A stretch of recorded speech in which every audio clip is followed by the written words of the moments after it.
E para continuar seguindo com as perguntas dos ouvintes, temos a nossa primeira pergunta via WhatsApp. Vou passar para a nossa irmã Mônica Lima, que ela vai fazer a pergunta.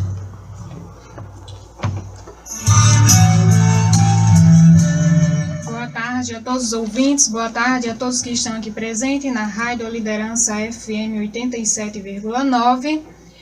Eu vos cumprimento a todos com a graça e a paz do Senhor Jesus. O irmão Daniel, da Igreja de Cristo do Centro, faz a pergunta para Valdênio. O cristão na igreja é o mesmo cristão quando está em casa? Se não é, por que isto acontece?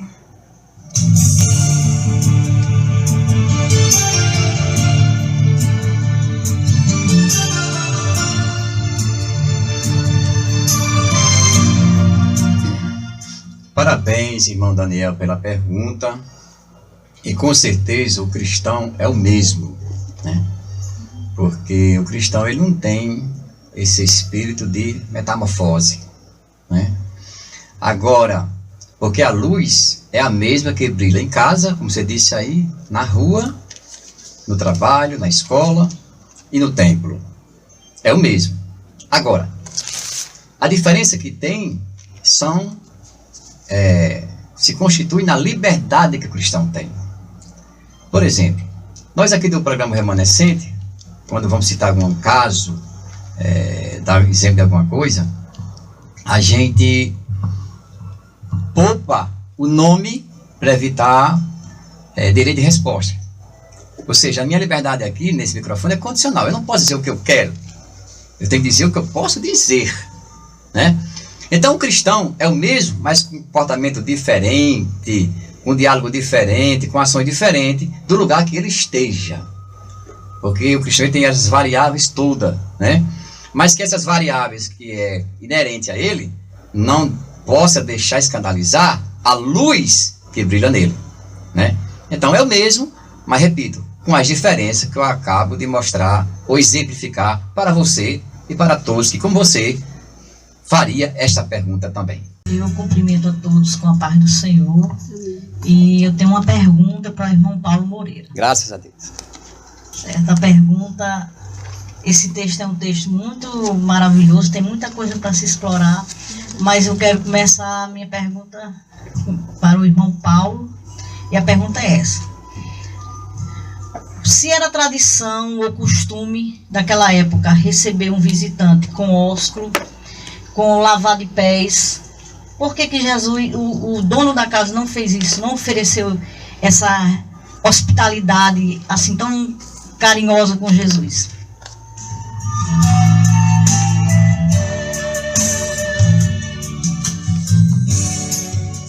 Graça e paz, Gilson. Obrigado pela escolha de me honrar com essa pergunta. Na verdade, era costume sim da época todo esse ritual. E esse fariseu que convidou e recebeu sabia disso, mas devia estar preocupado com o virtual e não com o virtuoso. Hoje os hábitos, a liturgia é outra, mas nós ainda encontramos pessoas que se preocupam com o virtual, com o parecer bem, de que com o que de fato importa quando recebemos Jesus em casa ou quando vamos adorá-lo em sua casa. O esquecimento foi isso. Talvez ele se preocupou num bocado de coisa, até em deixar a casa aprazível, agradável, em desfrutar da companhia dele, mas esqueceu do que era primordial. Eu fiz algumas anotações, não sei se é para agora ou para um outro momento, mas entre as anotações que eu fiz, eu disse que o que nós devemos fazer e não fazemos, criticamos quando descobrimos que o outro fez. E ao ler esse assunto, me despertou muito de como eu recebi Jesus na minha casa. Será que verdadeiramente eu estou dando, oferecendo a Jesus o primeiro lugar na minha casa? Nesse momento está com a oportunidade a nossa diaconisa Suliere. Graças a paz, irmão. Graças a paz, irmão Mônica, graças a paz, ouvintes do programa Remanescente.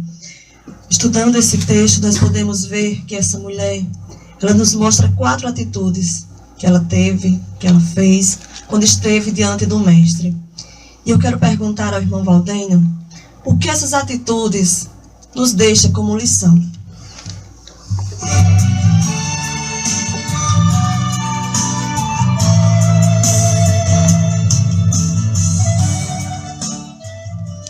Essas atitudes que você exemplificou em 4, né, nos deixa como lição o quanto nós estamos falhos, né? Porque Jesus tem uma maneira muito séria, eu digo até densa, pesada, de nos corrigir. Apesar da boa educação dele, do bom modo de falar, mas a nossa consciência queima diante de tudo o que ele está falando quando nós estamos em falta. Primeiro, deixa isso, que nós não estamos tão bem quanto possamos pensar, né? Porque muitos de nós somos como o fariseu, convidamos Jesus, né? O fariseu convidou Jesus para jantar, né? Aí convidou Jesus, esteja conosco na minha casa, na minha vida, mas muitas vezes não passa de um convite. Muitas vezes esse convite não é associado com um compromisso. Muitas vezes esse convite não é associado para servi-lo. O fariseu convidou, mas quem serviu foi a mulher, né? Jesus não pediu nada ao fariseu.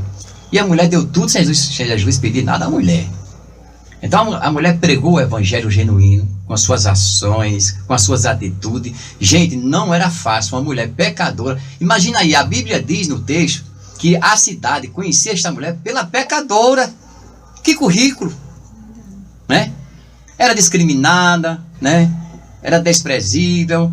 E nesse jantar ela não tinha acesso pela tradição, pelo estado dela.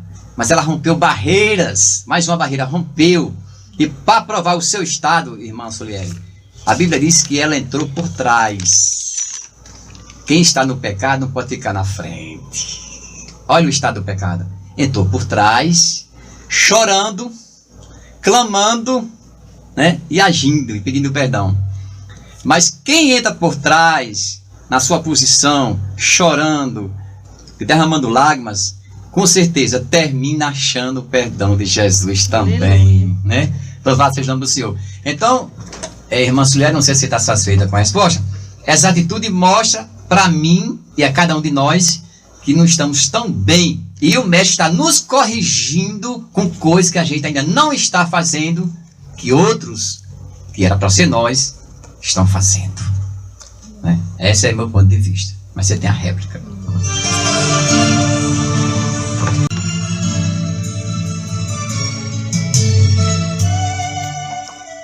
Eu saúdo a todos os irmãos aqui presentes, os amados ouvintes do programa Remanescente. E minha pergunta que eu gostaria de fazer é a respeito da mulher e do fariseu, no decorrente de que aquele fariseu chama Jesus para a sua casa e tudo, mas quando nós olhamos as atitudes, tudo que acontece naquele lugar, leva a gente a pensar, será que o fariseu não chamou Jesus para a sua casa simplesmente para mostrar quem ele era, o que ele tinha? E em contrário da mulher, chegou lá para mostrar quem ela era, só que no sentido de que ela sim era pecadora, mas precisava de perdão. E será que nos dias de hoje, nós às vezes chamamos a Jesus, dizemos, Jesus, olha quem eu sou, olha o que eu tenho. E em vez de chegar para ele, Jesus, olha do que eu preciso. Para quem pergunta? Pode ficar à vontade com o Valdênio, o missionário Paulo, pode. Quem se prontificar a responder aí. Eu transfiro para Paulo.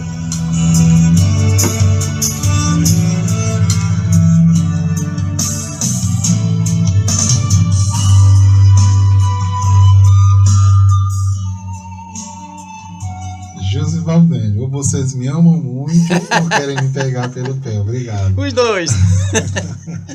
Milton, obrigado pela formulação inteligente da sua pergunta, como tantas outras já que a gente tem participado aqui. Mas era natural dos fariseus se amostrar na sua linguagem, fazer para aparecer. E o pecador consciente, ele não faz para aparecer, não diante dos homens.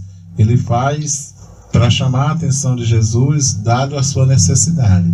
E quando você diz, será se o fariseu não fez mesmo só para mostrar o que ele era? Ora, observador da lei, crítico dos outros que não era tão observadores da lei quanto ele. Então deve ter sido a liturgia impecável, um jantar assim, sem ninguém ter mais o que pôr de defeito naquele jantar. Tudo parecia estar nos conforme. Mas me lembro do comentário muito bem feito da Mônica Cristina, quando ela disse a diferença do virtual e do virtuoso. Naquele jantar do fariseu estava o virtual.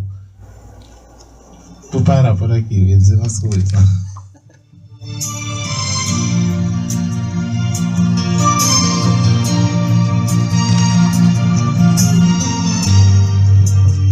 Amém.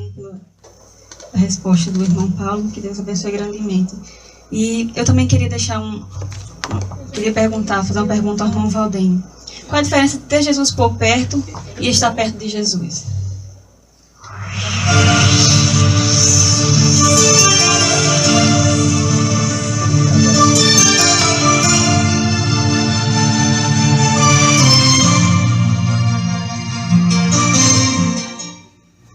A priori, parece um trocadilho. É isso que chama de trocadilho? Né? Jesus por perto e perto de Jesus. Mas, na prática, tem diferença. Eu creio que ter Jesus por perto significa a natureza de Cristo como presente em nossas vidas. Ou seja, Ele não está distante de nós, ao ponto de nos ouvir, nos ver, nos abençoar. Então isso é ter Jesus por perto, né? Porque a dimensão do céu para a terra não existe para Jesus, existe para mim, né? E estar perto de Jesus, eu entendo, é de mim para Ele. É saber se eu estou em comunhão com Ele. É saber que se eu tenho um bom relacionamento, se eu sinto a sua presença, os seus abraços espirituais, se eu sinto o sopro do Ruach HaKodesh, do Espírito Santo na minha vida, se eu ainda sinto a presença de Deus, né? Então eu acho que isso é estar perto de Jesus. Mas para estar perto de Jesus tem que ter essas ações, que tem que partir de mim, né? Claro que Ele está à minha disposição, desde que eu tome essa iniciativa de buscá-lo, porque a Bíblia diz, buscareis o Senhor e achareis, vírgula, quando buscares de todo o teu coração e de todo o teu entendimento, com certeza. Não sei se você está satisfeito com a resposta, mas até onde eu compreendo, isso faz diferença. Está perto do mestre e o mestre está perto da gente.